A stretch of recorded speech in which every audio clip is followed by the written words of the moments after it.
ಮನಸ್ಸಲ್ಲಿ ಮನಸ್ಸು ಬಿಟ್ಟೋ ಬಿಟ್ಟೋ.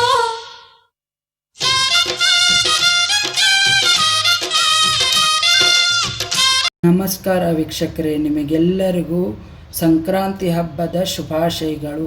ಇವತ್ತು ನಾನು ಎಳ್ಳು ಬೆಲ್ಲ ಮಾಡೋದು ತೋರಿಸ್ತಾ ಇದ್ದೇನೆ. ಅದಕ್ಕೆ ಫಸ್ಟು ನಾನು ಶೇಂಗಾ ಹುರ್ಕೋತಾ ಇದ್ದೇನೆ. ಇದು ಶೇಂಗಾ ಸ್ವಲ್ಪ ಕೆಂಪಾಗೋವರೆಗೂ ಚೆನ್ನಾಗಿ ಹುರಿಬೇಕು. ಆಮೇಲೆ ಇದರದ್ದು ಸಿಪ್ಪೆ ತೆಗಿಬೇಕು. ಫಸ್ಟ್ ಇದನ್ನು ಚೆನ್ನಾಗಿ ಹುರಿಬೇಕು. ಇದು ಈ 1 ಲೋಟ ಶೇಂಗಾ ತೊಗೊಂಡೇನಿ. ಇದು 1 ಬಟ್ಲು ಇಷ್ಟು ಬೆಲ್ಲ ಚಿಕ್ಕ ಚಿಕ್ಕ ಪೀಸ್ ಮಾಡ್ಕೊಂಡೇನಿ. ನೀವು ಬೇಕಾದರೆ ರೆಡಿ ಸಿಗುತ್ತೆ ಬೆಲ್ಲ ಪೀಸ್ ಮಾಡಿ ಚಿಕ್ಕ ಚಿಕ್ಕದಾಗಿ. ಇವಾಗ ಇದು ಒಣಕೊಬ್ಬರಿಗೆ ಮೇಲಿಂದು ಇದು ಸಿಪ್ಪೆ ಮೇಲಿಂದ ಏನಿರುತ್ತಲ್ಲ ಕಪ್ಪಂದು ಅದನ್ನು ತೆಗಿತಾ ಇದ್ದೇನೆ. ನೋಡಿ, ಈ ಥರ ಚಟಪಟ ಅನ್ನೋವರೆಗೂ ಚೆನ್ನಾಗಿ ಎಲ್ಲ ಸಿಪ್ಪೆ ಬಿಟ್ಕೋಬೇಕು. ಆ ಥರ ಶೇಂಗಾ ಚೆನ್ನಾಗಿ ಹುರಿಬೇಕು. ಒಂದು ಮೀಡಿಯಮ್ ಫ್ಲೇಮ್ ಇಟ್ಕೊಂಡೆ ಹುರಿಯಿರಿ.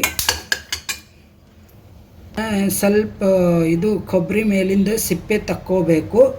ಆಮೇಲೆ ಇದನ್ನು ಚಿಕ್ಕ ಚಿಕ್ಕದಾಗೆ ಪೀಸ್ ಕಟ್ ಮಾಡ್ಕೋಬೇಕು. ಎಳ್ಳನ್ನ ಒಂದು ಸ್ವಲ್ಪ, ಇದು ಆಪ್ಷನಲ್ಲು, ನೀವು ಬೇಕಾದರೆ ಹುರಿಬೋದು, ಇಲ್ಲಾಂದರೆ ಹಾಗೆ ಬೆರೆಸ್ಬೋದು. ಆದರೆ ಹುರಿದ್ರೆ ಟೇಸ್ಟ್ ಚೆನ್ನಾಗಿರುತ್ತೆ. ನೋಡಿ, ಶೇಂಗಾದ್ದು ಎಲ್ಲ ಈ ಥರ ಸಿಪ್ಪೆ ತೆಗೆದು ಇದನ್ನು ಇಟ್ಟೀನಿ. ಇದರಲ್ಲೇ ಈ ಥರ ಇದನ್ನು ಮಾಡಿ ಸಿಪ್ಪೆ ತಕ್ಕೋಬೇಕು. ನೀವು ಸಿಪ್ಪೆ ತೆಗಿಯೋದು ನಾನು ತೋರಿಸಿಲ್ಲ. ಈ ಥರ ಸಿಪ್ಪೆ ತಕ್ಕೋಬೇಕು. ಆಮೇಲೆ ಇದು ಎಳ್ಳು ಹುರಿದೇನಿ.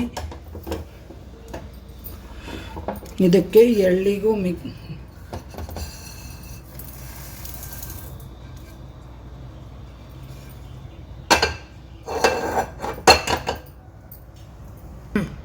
ಶೇಂಗಾಕಾಯಿ, ಎಳ್ಳು, ಹುರ್ಕಡ್ಲೆನ ನಾನು ಮಿಕ್ಸ್ ಮಾಡ್ತಾ ಇದ್ದೀನಿ.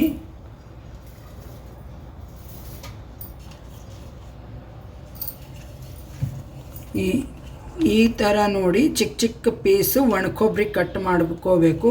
ಒಣಕೊಬ್ಬರಿ ಮತ್ತು ಬೆಲ್ಲ ಎಲ್ಲ ಶೇಂಗಾ ಎಷ್ಟು ಅಳತೆ ತೊಗೊಂಡಿರ್ತೇವಲ್ಲ ಆ ಥರ ಎಳ್ಳು ಮಾತ್ರ 1 ಮುಷ್ಟಿ ಹಾಕೇನಷ್ಟೇ.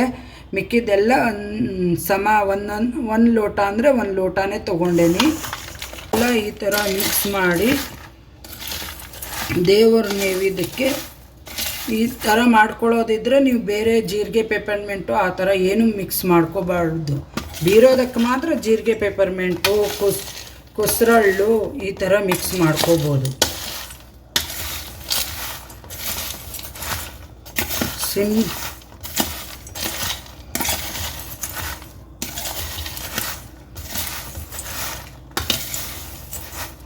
ಕೆಲವೊಬ್ಬರು ಇದಕ್ಕೆ ಪುಡಿ ಬೆಲ್ಲನೂ ಹಾಕ್ತಾರೆ. ಪುಡಿ ಬೆಲ್ಲ, ಆಮೇಲೆ ಒಣಕೊಬ್ಬರಿನೂ ಪುಡಿ ಮಾಡಿ ಹಾಕ್ತಾರೆ. ಅದು ಒಂಥರ ಚೆನ್ನಾಗಿರುತ್ತೆ.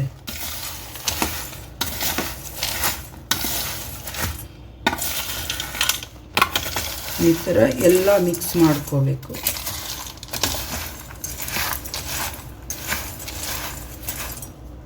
ಈ ಥರ ಟ್ರೈ ಮಾಡಿ ನೋಡಿ.